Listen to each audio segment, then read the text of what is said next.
Mga kapuso, taytay nga nagakonekta sa La Carlota City kag Pontevedra na rusdak.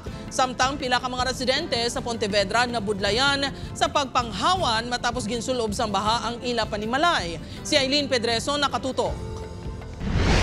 Bangod sa mabaskong ulan kag hangin sa paglaslas ni Bagyong Tino, narusdak ang ini nga taytay sa barangay DSB sa Pontevedra.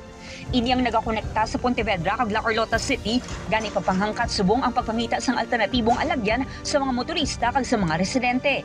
Halin sa barangay DSB, kinahanglan pa sa mga motorista nga maglibot kag maglabay sa National Highway para makalabot sa La Carlota City. Budlay ma'am budlay gid Huwag nagyan malibot ka lang hindi kung gusto mong magaling, malibot ka lang to sa si Bukaw. Ang tungkol sa kabaskog sang tubig kag ang mga rurok kag ang mga kawayan nga lagko, ang tayto sa babaw tugbakan mo.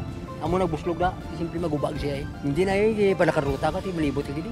Ang mga pamalay sa palibot, ginsulob sang tubig baha. Daw nag-stockpile bala ma'am ang mga rurok, mga logs nga halin dito sa babaw. So dumidyo ang tubig, nag-increase doon mo siya dam. Ang aton nga Municipal Engineering Office na report na nila na sa DPWH.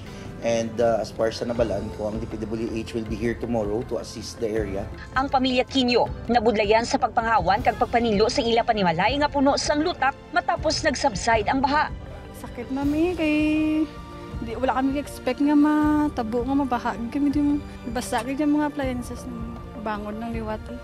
Siyempre na test mo nga sa tanan nga oras gid nga makaya lang namon. 20 ka mga barangay ang apektado sa Bagyo Tino sunod sa datos sang Pontevedra LGU. Upod kay Reynald Castillo, Aileen Pedreso. 1 Western Visayas.